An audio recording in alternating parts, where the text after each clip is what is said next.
तो गाइस कैसे हो आप लोग। तो स्वैलो डे स्टार के नेक्स्ट नॉवल के एपिसोड नंबर 441 में आपका स्वागत है।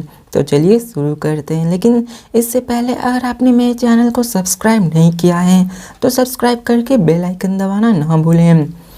तो जैसा कि हमने पिछले एपिसोड में देखा कि लू फेंग ने स्टार रिवर मास्टर के 3 अटैक को बड़ी आसानी से सह लिया होता है। यहाँ पे स्टार रिवर मास्टर खुद शॉक हो गया होता है क्योंकि उसने अपने सबसे पावरफुल टेक्निक को यूज़ किया था, लेकिन फिर भी ब्लड क्लाउड पैस लीडर जरा सा भी दम थोड़ा सा ही डैमेज हुआ था। और यहाँ पे वो इन्हीं सब के बारे में सोचने लगता है कि आखिरकार ये ब्लड क्लाउड पैस लीडर इतना ज़्यादा पावरफुल कैसे हो सकता है। नहीं, ऐसा नहीं हो सकता है, उसके पास ज़रूर कोई सुप्रीम टेक्निक होगी जो मेरे इस सुप्रीम टेक्निक स्टार रिवर को रोक लिया। उसके पास कोई सुप्रीम ट्रेजर होना ही चाहिए। और उन्हें किसी को भी विश्वास नहीं हो रहा होता। ये न्यूज़ चारों तरफ फैल जाती है और सबको ब्लड क्लाउड पैस लीडर के पावर के बारे में पता चल जाता है। जितने बंदे होते हैं, जो भी सुपर पावर्स होते हैं, सबको विश्वास नहीं होता कि स्टार रिवर मास्टर के इतने सुप्रीम टेक्निक के सामने वो कैसे बच गया। यहाँ पे चारों तरफ उन्हीं सब की बातें होने लगती है। उन सबको मैं डिटेल में नहीं बढ़ाऊंगा क्योंकि यही सेम टू सेम सारी बातें सभी जगह एक्सप्रेस की गई थी। अब यहाँ पे हमें सीन चेंज कर लू फेंग के गॉड कंट्री का सीन दिखाया जाता है, जहाँ पे लू फेंग ने ओरिजिनली प्लान बनाया था कि वो ओरिजिनल स्टार्स में रहेगा, लेकिन उसने कभी भी एक्सपेक्ट नहीं किया था कि यहाँ पे जितने भी यूनिवर्स मास्टर वो सभी चले जाएंगे वहाँ पे बिना लू फेंग को नोटिस किए ही। तभी हमें लू फेंग को दिखाया जाता है जहाँ पे वो अपने गॉड कंट्री में था। वहाँ पे थंडर आने लगते हैं जो कि बाउंडलेस रिमोट ओशन से आ रही होती है। वो अपने गॉड कंट्री की तरफ देख कर कहता है, मैं वापस आ चुका हूँ और ये हो भी चुका है। अब लू फेंग स्माइल करता है और यहाँ पे वो अपनी सीरीज ऑफ इंसिडेंट्स को चालू रखता है कि वहाँ पर वो सबको मारना है। पहले तो लू फेंग ने हेवनली फ्लावर नाइट को मारा होता है और साथ में 8000 यूनिवर्स नाइट्स को मारा होता है और लू फेंग ने अपने गोल को अचीव कर लिया होता है जो कि उसका होता है। लू फेंग सोचता है कि मैं अभी मास्टर ऑफ बैम के सेम लेवल के हिसाब से हूँ। उन्होंने वो भी एक सुप्रीम मास्टर है और मैं भी एक सुप्रीम टेक्निक यूज कर सकता हूँ, जिसके कारण मैं यूनिवर्स मास्टर जितना पावरफुल हो चुका हूँ। रिगार्डलेस मेरे पास स्टार रिवर मास्टर से फाइट की है। अगर मेरे पास स्टार टावर न होती तो मेरी आधी बॉडी तो कब का डिस्ट्रॉय हो जाती।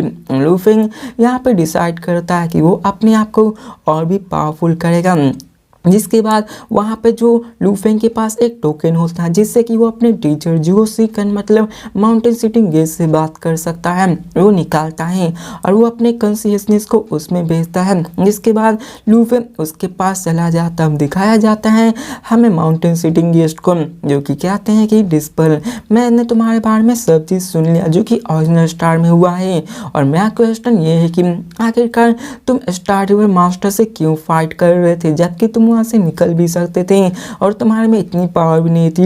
यहाँ पे लू फेंग कहता है कि मैं ऐसा नहीं करना चाहता था, मैंने कभी भी भागने का नहीं सोचा। यहाँ पे सिटिंग माउंटेन गेस्ट कहते हैं तुमने सही कहा और तुम इतने अच्छे भी नहीं हो कि तुम उससे फाइट कर सकते हो। चलो बताओ कि आखिरकार तुमने मुझसे क्यों कांटेक्ट किया है। तो यहाँ पे लू फेंग कहता है, टीचर मैंने सिंकिंग फायर मास्टर के बॉडी को मारा है जिससे कि वो एक यूनिवर्स मास्टर थे और आपने मुझे कहा था एक यूनिवर्स मास्टर को मारने के लिए। तो सिंकिंग माउंटेन गैस कहते हैं कि तुम बहुत ही हल्के चीज़ों में ले रहे हो मेरे डिस्पल। तो ये सुनकर लू फेंग स्पीचलेस हो जाता है कि आखिर सिटिंग माउंटेन गैस के कहने का मतलब क्या है। तो सिटिंग माउंटेन गेस कहते हैं कि ऑफ कोर्स उसे गिनती में नहीं लिया जाएगा। तो लू फेंग यहाँ पे कहता है कि पर मैंने एक रियल यूनिवर्स मास्टर के बॉडी को मारा है जो कि डिफिकल्ट है। तो सिटिंग माउंटेन गेस कहते हैं कि नहीं, ऐसा नहीं है। ब्लड क्लाउड पैस लीडर अपने फियर्स रेस के लिए जाने जाते हैं जबकि उसकी एक और बॉडी थी, तो तुम्हें पूरी बॉडी उसकी डिस्ट्रॉय करनी पड़ेगी ना कि उसकी बॉडी को। इसलिए तुम्हें अब की बार से ध्यान रखना होगा कि जब तक तुम पूरी तरह से एक यूनिवर्स मास्टर को नहीं नहीं मार देते तब तक यहाँ पर मैं कुछ नहीं कर सकता, मैं तुम्हारे ट्रेजर नहीं बनाने वाला। लेकिन लू फेंग यहाँ पे बोलने वाला था, लेकिन यहाँ पे वो कुछ नहीं कर सकता था। लेकिन लू फेंग कहता है कि यहाँ पे क्या आप मेरे इनसाइड ट्रेजर्स को एक्सचेंज कर सकते हैं मेरे साथ। तो लू फेंग की बात सुनकर वो कहते ठीक है, मैं हैंडल करूँगा, तुम एक्सचेंज कर सकते हो ट्रेजर के साथ। वो लू फेंग को एक कोऑर्डिनेट्स दे देते हैं कि तुम यहाँ पे आ जाओ मुझसे मिलने के लिए। रफ़ी ऐसा ही लू फेंग करता है। लू फेंग वहाँ पे एक कोऑर्डिनेट पे चला जाता है जो कि एक डिजर्टेड डोमेन होता है 9 light billion light years humanity से दूर। लू फेंग अपनी गॉड कंट्री टेलीपोर्टेशन से यूज़ करके वहाँ पे चला जाता है। वहाँ पे वो टीचर से पूछता है कि क्या आप यहाँ पे रहते हैं। अब देखा जाए तो वहाँ पे चारों तरफ से अंधेरा ही अंधेरा था, एक वॉइड लैंड था जहाँ पर कुछ भी नहीं था। और यूनिवर्स इवॉल्व हुए थे, गैलेक्सी बनना स्टार्ट हुए थे, तो कुछ ऐसे भी थे जहाँ पर कुछ भी नहीं बना होता। और इसी जगह पर माउंटेन सिटी गेस्ट रहते हैं। यहाँ पे तभी लू फेंग के कानों में आवाज़ आती कि मैं प्यारे डिस्पल, तुम ऑलरेडी यहाँ पे आ चुके हो। दिखाया जाता है कि उधर से कोई बंदा आता है और लू फेंग उधर आगे बढ़ता जाता है। अब दिखाया जाता है कि लू फेंग को थोड़ा सा और अपने टीचर के पास आना पड़ता है। वो वहाँ पे जाता है, आगे बढ़ता जाता है और वो टीचर के रेजिडेंस के पास आ जाता है जो कि पूरी तरीके से शांत होता है। अब लू फेंग इस पैलेस में आता है जहाँ पे माउंटेन सिटिंग गेस्ट अपनी आंखों को बंद करके बैठे हुए। तो लू फेंग उनके सामने झुकता और कहता है टीचर। अब सिटिंग माउंटेन गेस्ट आंखें ओपन करती हैं और कहते हैं कि तुम तो यहाँ बहुत जल्द आए। तो लू फेंग कहता है कि टीचर आपका ये प्लेस बहुत ज़्यादा डिसर्टेड है, नहीं तो मैं बहुत पहले आ जाता।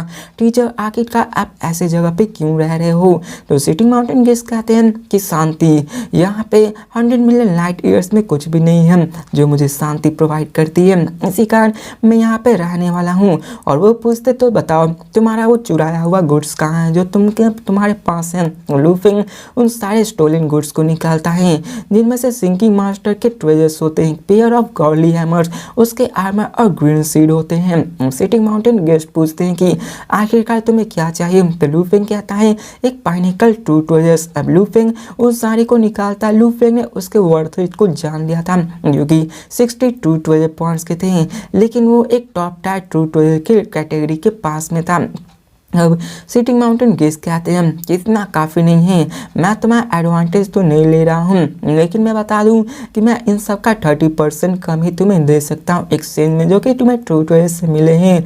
ऑब्वियसली ये इनफ नहीं होगा। तो ये सुनकर लू फेंग अपने घोस्ट ब्लेड को भी दे देता है कि इसे भी आप ले लीजिए, क्योंकि अगर उसे पास एक नया ब्लेड आ जाएगा तो उसे किसी और चीज़ की ज़रूरत नहीं होगी इस घोस्ट ब्लेड की। तो ये सुनकर सिटिंग माउंटेन गेस्ट अपने सर को हिलाते हैं। लू फेंग टीचर से पूछता है टीचर। तो सिटिंग माउंटेन गेस्ट कहते हैं कि मेरे पास सिर्फ एक ही पाइनिकल ट्रू ट्रेजर एक ब्लेड है। अल्दो देखा जाए तो एक पाइनिकल ट्रू ट्रेजर हाईएस्ट ग्रेड का नहीं है, लेकिन कुछ फ्यू ट्रू ट्रेजर जो कि स्टिल इनफ नहीं है। अब लू फेंग यहाँ में सोच में पड़ जाता है क्योंकि उसके पास ज़्यादा ट्रेजर्स नहीं थे। लू फेंग और भी कई सारे ट्रेजर्स को निकालता है जो कि उसे जुचैंग वैली के एक टोकन होता है उसको भी निकालता है। ये देखकर वो हंसने लगते और कहते हैं तुम्हारे पास तो जुचैंग वैली का भी टोकन है, चलो अच्छा हुआ, मैं थोड़ा सा बोर हो चुका था जिसके कारण मैं जिनचैंग वैली में जा सकता हूँ। तो ये सुनकर लू फेंग कहता है कि क्या आप सच में वहाँ पे जाने वाले हैं। हम यहाँ पे कहते हैं हाँ, मुझे यहाँ पे रहते रहते बहुत टाइम हो चुका है, मैं यहाँ पे जा सकता हूँ क्या मैं नहीं जा सकता हूँ। तो लू फेंग कहता है कि हम आप जा सकते हैं। और अब फिर हमें सीन चेंज कर दिखाया जाता है उन सारे कमरों को जहाँ पे लू फेंग आया होता है।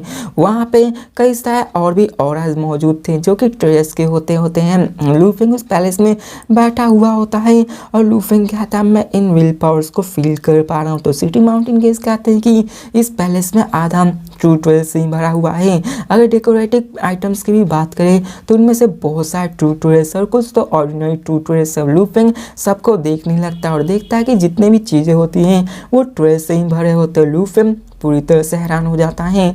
अब सिटिंग माउंटेन गेस्ट कहते हैं कि हाँ ये सभी ट्रेजर्स ही हैं, ऑर्डिनरी ट्रेजर्स मेरे लिए कुछ नहीं है क्योंकि उसको बनाना बहुत ही आसान है। ये जानकर लू फेंग स्पीचलेस हो जाता है क्योंकि क्राफ्टमैन मास्टर भी ऐसे सिंपली थिंग्स को नहीं बना सकते हैं कि सिटिंग माउंटेन गेस्ट के लिए तो ये सब पूरी तरह से बेकार चीज़ होता है। यहाँ पे दिखाया जाता है कि लू फेंग आगे बढ़ने लगता है अपने टीचर के साथ और तभी वहाँ पे हमें सिटिंग माउंटेन गेस्ट को दिखाया जाता है जहाँ पे वो आ चुके होते हैं और लू फेंग को वो कई सारी चीज़ें दिखा रहे होते हैं। लू फेंग को एक ऑर्डिनरी ब्लेड की तरफ जो कि कॉर्नर में रखा होता है उसको दिखाते हैं। लू फेंग उसको लेने जाता तभी लू फेंग को एक स्पिरिट एविल नज़र आती है जो कि उसकी बॉडी में आ जाती है, लेकिन लू फेंग उस स्पिरिट को कंट्रोल कर लेता है और लू फेंग उसके पावर को यूज़ कर पाता है। इसके पावर को देख के लू फेंग कहता है कि मैं इसका नाम दूंगा एब्सोल्यूट घोस्ट गेस्ट। यहाँ पे सिटी माउंटेन गेस्ट कहते हैं कि तुम अब से इसको यूज़ करने वाले हो और तुम्हारे लिए बहुत ही सूटेबल होने वाला है। यहाँ पे तुम इसको बड़ी आराम से यूज़ कर सकते हो। अब यहाँ पे हमें दिखाया जाता है कि वो सिटी माउंटेन गेस्ट लू फेंग से कहते हैं कि असल में ये तुम्हारे गोल्डन वर्ल्ड स्टोन के कोड से बना है जो कि गोल्डन वर्ल्ड स्टोन है और ये एक ही बार में है। अगर तुम मुझे मटेरियल को प्रोवाइड करोगे तो मैं तुम्हें ये सारी चीज़ें बना कर दे सकता हूँ। तो यहाँ लू फेंग पूछता कि आखिर आपको क्या चाहिए। तो सिटिंग माउंटेन गेस्ट कहते हैं कि तुम्हारे पास जो एब्सोल्यूट गेस्ट है ये एक ट्रेजर है जिसे कि मैंने बहुत ही मेहनत से बनाया है, इसलिए तुम इसे मुझे निराश मत करना। तो लू फेंग भी हामी भरता है और सिटिंग माउंटेन गेस्ट कहते हैं कि अब हो गया, तुम्हें यहाँ से जाना चाहिए। इसके बाद लू फेंग वहाँ से चला जाता है और अब फिर हमें सीन चेंज के लू फेंग को दिखाया जाता है जो गॉड कंट्री से वापस आ जाता है। जैसे ही वो आता है उसे एक मेल रिसीव होता है प्राइमर के उस सिटी लीडर से, जहाँ पे लू फेंग को वो बोलते हैं लू फेंग ब्लेड रिवर मास्टर, यहाँ पे जो भी हुआ है ओरिजिनल स्टार्स में आखिरकार तुम मेरे पास क्यों नहीं बात करने आए हुए हो। अब लू फेंग भी यहाँ क्या आता है टीचर वो वहाँ पे हैरान हो जाता है क्योंकि टीचर ने उसे पहली बार ब्लेड रिवर मास्टर कहा होता है। अब पहले तो लू फेंग का नाम ब्लेड रिवर लू होता है जहाँ पे मास्टर असल में लू फेंग के यूनिवर्स मास्टर को रिप्रेजेंट कर रहा होता है। फिर इसके बाद लू फेंग वर्चुअल यूनिवर्स में चला जाता है जहाँ पे लू फेंग अपने टीचर से बात करने के लिए गया होता है। टीचर उसे बैठाते हैं जहाँ पे लू फेंग बैठ जाता है टैबलेट उन सबके सामने और वहाँ पे वो देख सकता था जहाँ पे वो ग्रेट बीइंग बैठे हुए होते हैं। लू फेंग वहाँ पे बैठता है और कहता है कि तो मैं यहाँ चेयर है। अब यहाँ पे प्राइमर के सिटी लीडर कहते हैं कि तुमने ये फिगर आउट कर लिया होगा कि यहाँ पे क्या है। हमारे सीनियर ह्यूमन रेस ने ये डिसाइड किया है कि तुम यूनिवर्स मास्टर ह्यूमन रेस के 19 यूनिवर्स मास्टर। ये सुनकर लू फेंग खुश हो जाता है लेकिन वो कंफ्यूज भी हो जाता है कि क्या 19वां। अब यहाँ पे लू फेंग ने कभी भी नहीं सोचा था यहाँ पे टोटल यूनिवर्स ह्यूमन में 18 यूनिवर्स मास्टर पहले से मौजूद थे। यहाँ पे लू फेंग को लगा था कि यहाँ पे ज़्यादा यूनिवर्स मास्टर नहीं होंगे और वहाँ पे कुछ तो मारे गए होंगे। उसे लगा था कि कुछ 10 से कम ही यूनिवर्स मास्टर होंगे। तो प्राइमर के उस सिटी रहते हैं कि हाँ अब तुम्हारी इंफॉर्मेशन के मुताबिक तुम्हें नहीं पता होगा कि यहाँ पे टोटल सिर्फ 15 यूनिवर्स मास्टर होंगे। यहाँ पे लू फेंग भी कंफ्यूज था। अब प्राइमर के सिटी लीडर कहते हैं कि तुमने सही कहा कि यहाँ पे 15 यूनिवर्स मास्टर थे लेकिन हर एक यूनिवर्स रेस के अपने अपने सीक्रेट थे। यहाँ पे 15 नहीं टोटल 18 यूनिवर्स मास्टर हैं और तुम्हें मिला दिया जाए तो यहाँ पे यूनिवर्स मास्टर हो जाएंगे। लू फेंग हर एक बातों को ध्यान से सुन रहा होता है और वो जानता था कि यहाँ पे 4 वर्चुअल यूनिवर्स कंपनी में है जो कि यहाँ पे एक शैडो बन के रह रहे थे। प्राइमर के सिटी लीडर कहते हैं कि ऑफकोर्स देखा जाए तुम्हें मिला दिया जाए और मैं भी आ जाऊँ तो टोटल 6 आते हैं। तुम मेरे पहले डिस्पल हो जो कि यूनिवर्स मास्टर बने हो और तुम मेरे कंधे के कंधे साथ मिलाकर रह सकते हो। अब यहाँ पे लू फेंग उससे पूछता कि क्या आपका भाई भी है। तो यहाँ पे प्राइमर के सिटी लीडर कहते हैं एक्चुअली 2 है, दोनों यूनिवर्स मास्टर हैं और दोनों बहुत ज़्यादा पावरफुल भी। अब लू फेंग हैरान हो जाता है कि उनके पास 2 मास्टर्स हैं। अब यहाँ पे वो कहते हैं रुको, यहाँ पे अगर ब्रदर्स हैं तो उनके भी टीचर्स होंगे। अब लू फेंग हैरान हो जाता है कि प्राइमर के सिटी एक यूनिवर्स मास्टर है, उसके 2 और भाई जो कि यूनिवर्स मास्टर हैं। मतलब ये हुआ कि उनके भी कोई ना कोई डिस्पल मतलब उनके कोई ना कोई मास्टर जरूर होंगे जो कि यूनिवर्स मास्टर से भी बहुत ज़्यादा स्ट्रांग होंगे। तो प्राइमर के सिटी लीडर कहते हैं कि हाँ तुमने सही कहा, चलो मैं उन सारे यूनिवर्स मास्टर वर्चुअल कंपनी के तुमसे मिलाने वाला हूँ। पहला है लॉन्ग यार्ड मास्टर जो कि वर्चुअल यूनिवर्स कंपनी के हैं। लू फेंग हामी भरता क्योंकि वो उसके बारे में बहुत ही पहले से जानता है।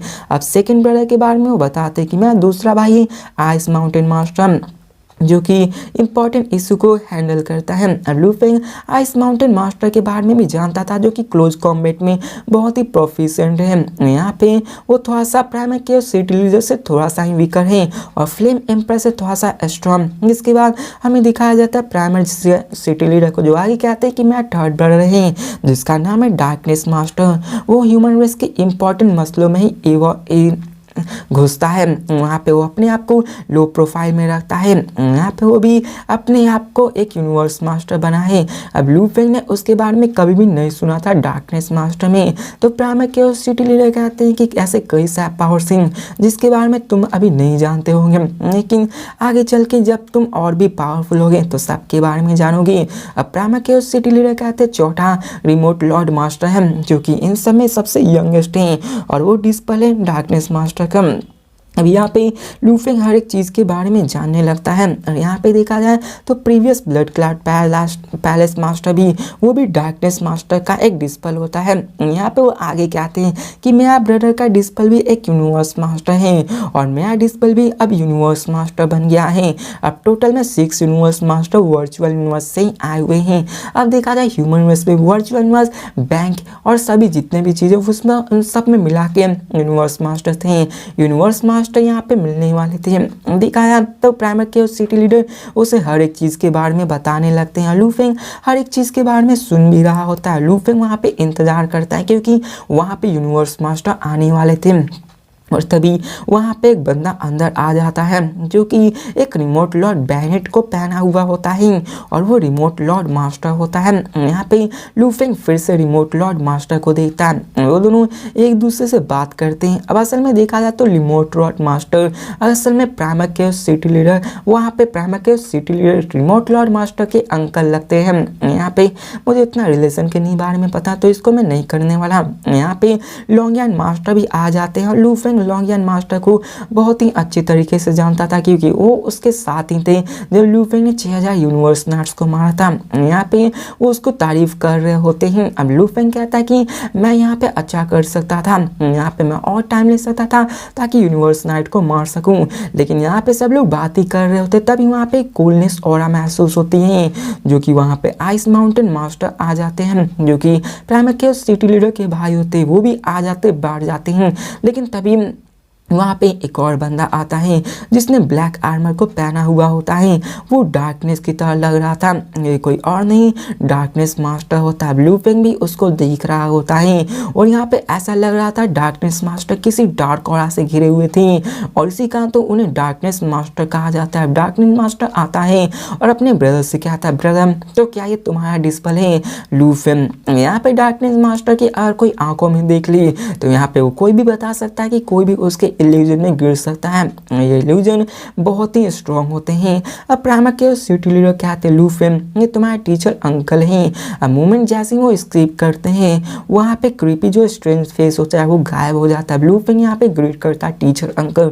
डार्कनेस मास्टर लू फेंग की तरफ देख कर कहते हैं कि मैंने ये सुना है कि तुम कुछ ही साल यहाँ पे हुए हो और तुम इतने पावरफुल हो चुके हो इतने कम ही समय में। तो लू फेंग रिप्लाई करता है कि एक्चुअली यहाँ पे जो मैंने टाइम स्पेंड किया है बहुत ही ज़्यादा है। मैं चाहता तो मैं यहाँ पे इतना नहीं करना चाहता था। देखा जाए तो इंक्लूडिंग प्राइमरी क्यूरियोसिटी लीडर भी यहाँ पे हामी भरते हैं और वो जानते थे कि लू फेंग एक जीनियस है जो कि बहुत ही सालों से कल्टीवेट करता आ रहा है। प्राइमरी क्यूरियोसिटी लीडर वहाँ पे चारों 6 लीडर्स को देखते हैं जो कि वर्चुअल यूनिवर्स के ब्रांच के अंदर आते हैं और वहाँ पे लॉन्गियन master, ice mountain master, darkness master, Yu Hua master, Lu Feng और प्राइमरी क्यूरियोसिटी लीडर आए हुए थे।